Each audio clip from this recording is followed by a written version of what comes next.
हम लोग विगत 4 दिन से मोक्ष की भूमि पर, तप की भूमि पर, नर नारायण की भूमि पर भगवान की कथा का आस्वादन कर रहे हैं। मेरे पागलों, एक बात तुम सदैव ख्याल रखना, जैसे बाहर खेल खेल कर आए हुए बच्चे को गंदगी में सना हुआ देखकर मां बालक की गंदगी साफ करती ना, वैसे ही कथा मन को साफ करती है। मन भी बड़ा गंदा हो जाता कुविचारों से, तो कथा फिर मां की भूमिका निभाती, कथा फिर मां का दायित्व निभाती। और सत्संग की ये धारा मन की संदेह, शंकाएं, मन के कुविचारों को खत्म कर देती। अब मेरे पागलों, सतत विचार आने हैं, सतत संसार में रहना है, सतत जगत में जीना है और जगत के हिसाब से जीना है, तो स्वाभाविक है जगत का प्रभाव तो पड़ेगा ही। काजल की कोठरी में कोई कितना भी जतन करे, काजल को कलंक तो लागे ही लागे, काजल को टीका तो लागे ही लागे। ऐसी जगत का प्रभाव है। जगत में हम रहेंगे तो स्वाभाविक है जगत का असर पड़ेगा, जगत का प्रभाव पड़ेगा।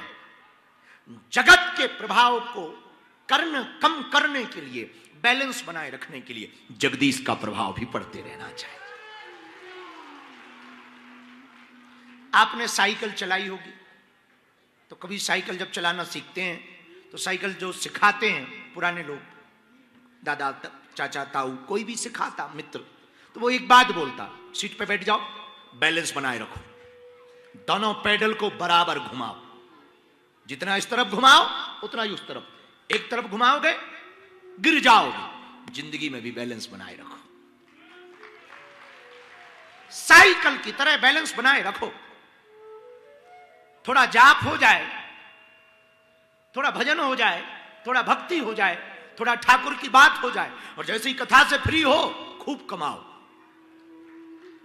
हाँ, वो भी करो, परिवार को टाइम दो, सबको टाइम दो, मित्रों को टाइम दो, फ्रेंड सर्कल को टाइम दो, रिश्तेदारों को टाइम दो, थोड़ा घूमने भी जाओ, और घूमने घूमने के बहाने अगल बगल कोई तीर्थ दिखे तो मंदिर में भी घुस जाओ। दोनों करो तो जगत के भी काम करोगे और भगवान के भी काम करो। बैलेंस लाइफ का नाम है। आपने देखा होगा जब कभी बहुत गर्मी हो जाती तो तुरंत बारिश होती, भयंकर गर्मी जब होती, उमस, तो भयंकर उमस में गर्मी बादलों के बाष्प को खींचती है, और साइंटिस्ट कहते हैं जब बहुत सीमा पार हो जाती है गर्मी की, जितनी ज्यादा गर्मी होगी उतनी ज्यादा बारिश होगी। क्यों? क्योंकि बैलेंस बनाता है नेचर। क्या करता है? बोलो बोलो बोलो बोलो, बैलेंस। और पूरा संसार बैलेंस का है। तुमने देखा नहीं, कान के ऊपर देखो, ब्रह्मा जी कितने खतरनाक बैलेंस बना रखा है शरीर में ही, दोनों तरफ कान के टोपा लगा रखे। अब सुनाई कान से नहीं देता, सुराख से सुनाई देता। इनका कोई काम नहीं है, मडगार का। ये जो ऊपर से 10-20 ग्राम का लगा रखा ना, इसका कोई काम नहीं, काम तो सुनाई देता, लेकिन दोनों तरफ से ना अलाइनमेंट मिला रखा है ब्रह्मा जी ने, बैलेंस कर रखा है, बैलेंस रहे।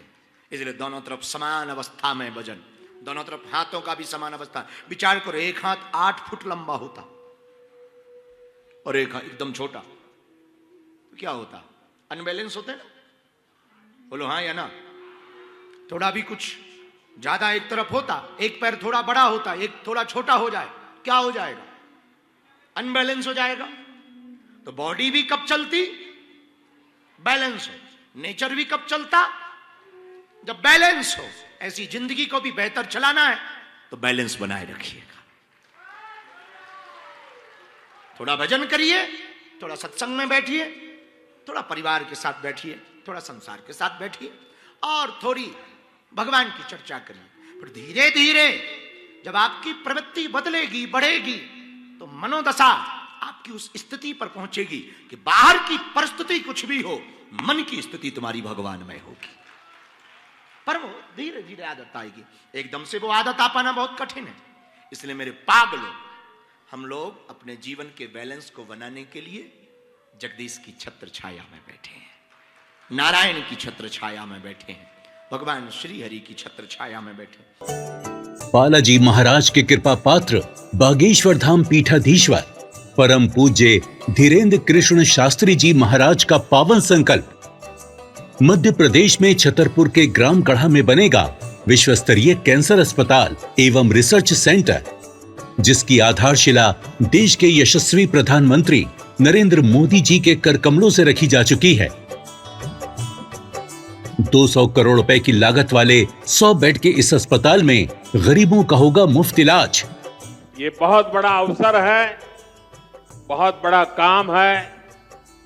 संकल्प बड़ा हो, संतों के आशीर्वाद हो, प्रभु की कृपा हो, तो समय सीमा में सब पूर्ण होता है। हमारे प्रियजनों, बागेश्वर धाम पूरे भारत के लोगों, अभी तक अस्पतालों में मंदिर थे, अब मंदिर में अस्पताल होगा। कैंसर हॉस्पिटल निर्माण हेतु सहयोग देकर पुण्य के भागी बने।